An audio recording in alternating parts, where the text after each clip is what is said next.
siya. Ay, may picture pala dyan sa harap. Ayan. Wow, super ganda.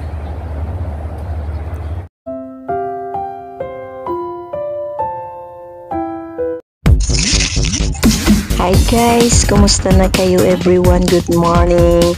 For today's video, on the way na naman tayong gala-gala mode. And welcome back to my YouTube channel.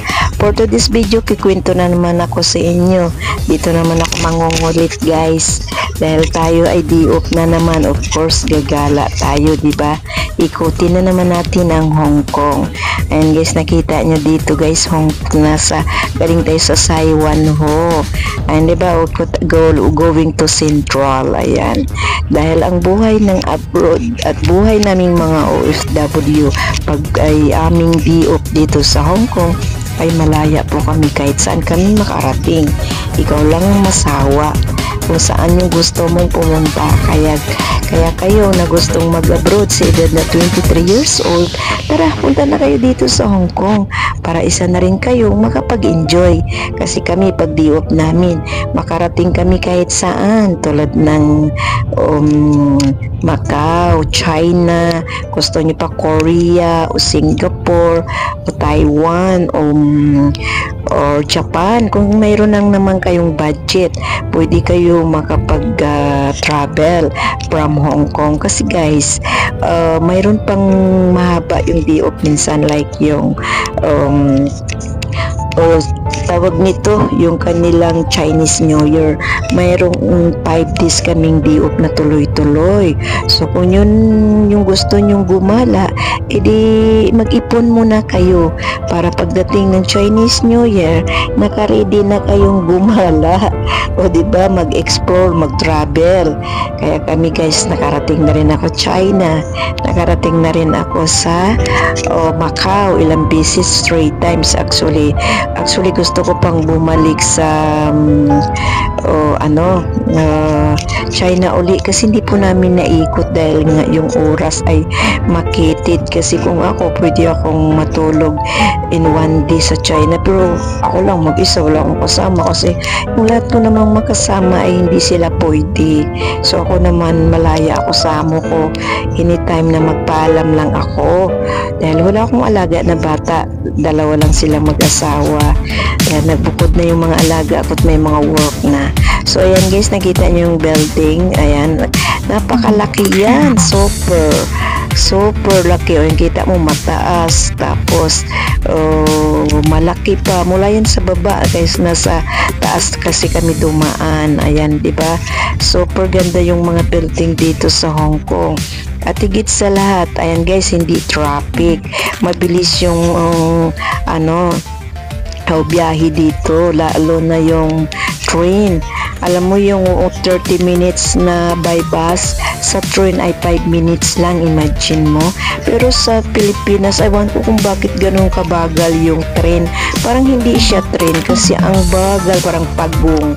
Pero mas mabilis pa sana yung bus. Ang problema, traffic naman. So pinipiliin na lang sa train kasi walang traffic, tuloy-tuloy, hindi ka maboard. Pero sa bus, grabe yung traffic. Tingnan nyo, walang traffic, di po ba guys?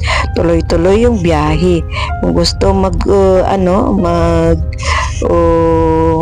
explore by bus, by train, pwede guys, especially mayroon ditong electric tram na mura lang ang pamasahe dulo to dulo. Imagine, $3 lang, o diba, saan pa? Dito lang sa Hong Kong. So guys, sa gustong mag-abroad, sabaw dito na kayo sa Hong Kong dahil ma-enjoy nyo talaga yung buhay nyo, at higit sa lahat, malaki ang sahod dito. So sa mga kabataan na walang ipagpatuloy na pag-college, punta muna kayo dito sa Hong Kong, abroad muna kayo, mag-ipon ng inyong ipagpatuloy sa college, o diba? So sa mga magulang, paralin nyo natin mga anak natin para pwede na silang mag-abroad. Makalaking tulong ito para sa inyong kahirapan, lalo ngayon super mahal ang mga bilihin sa Pilipinas parang ginto, 'di ba?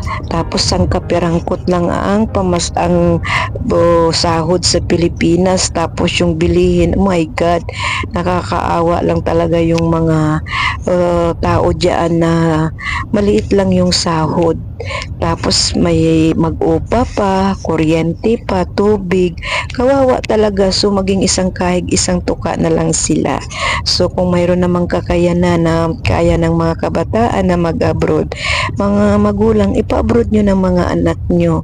Basta siguraduhin yung hindi sila mapahamak o hindi sila sa lugar na delikado. 'Di ba? Sa Singapore okay naman, Taiwan pwede, tapos sa Japan, Korea, napakadaming pupuntahan dito sa Asia. So kayo maging mga kabataan, mag-aral na mabuti, wag yung bulakbol, wag mo na mag-asawa. Ang aga-aga, 13 years old pa lang may mga boyfriend, girlfriend na kayo. Anong nangyari sa buhay ngayon?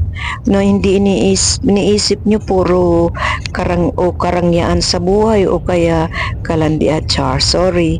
Kasi sa mga bata ngayon, si edad na 12, 13, 14, 15, may mga boyfriend at girlfriend. Hindi ko alam paano ba. So ayan guys, daldal ako ng daldal. Dito na tayo padaan sa ilalim. I-off ko na. Dahil guys, ayan, dito na tayo ngayon sa North Point. Gala mood tayo kahit may bagyo na typhoon number 1. Sabi nila ay may typhoon number 1 guys. So kahit mayroon typhoon number 1, ay dito pa rin kaming gagala. Dahil pupunta kami sa park na mayroon naman daw na mga decoration, maganda daw. So titingnan natin guys kung anong mayroon dito. Maganda daw, so kahit maulan ay gala pa rin kami. Mamaya uulan, mamaya iinit daw, parang ganun. So yung kasama ko guys, maulan yan guys, may typhoon number 1. Ayan, so kahit maulan maano pa rin kaming gumala, naganahan pa kaming gumala, diba? So sa mga kababayan namin dito sa Hong Kong guys, enjoy na lang yung buhay nyo, enjoy ang hindi off nyo, pero lagi lang kayong mag-ingat. Mag-ingat tayo lahat dito para malayo tayo sa sakit at anumang aksidente. So pupunta tayo dito ngayon. Kanilang park. Buti hindi tayo natandaan mo parang ibig kong sabihin ga. Ito pala to. Dito si nagpunta. Ito. Oo, ito si dito nagpunta si Sino?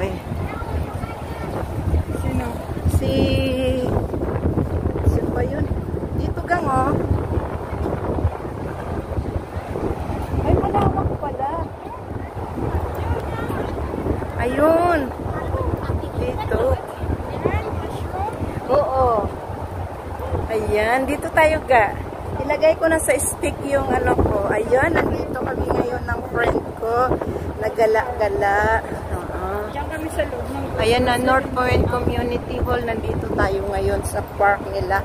Super ganda. Ayan gusto ko rin pumasok yung dyan sa ito guys yung ferry boat nila, ang ganda niyan, ang laki.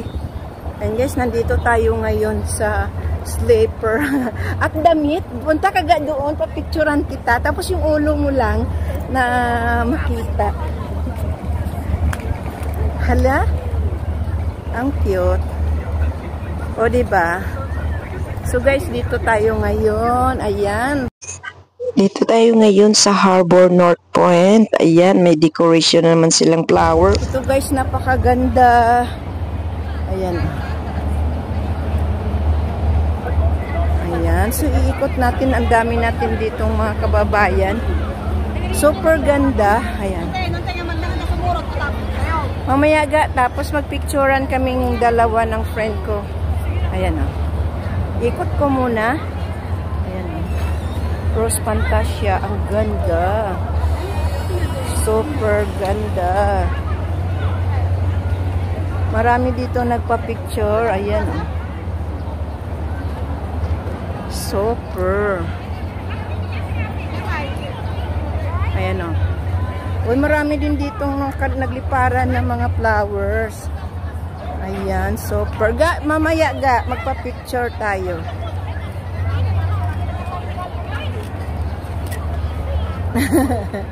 Ang ganda.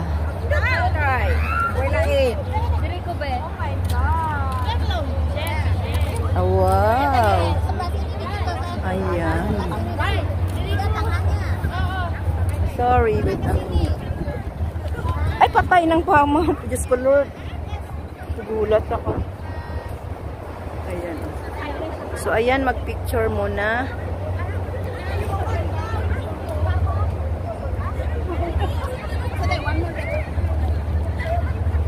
Wow.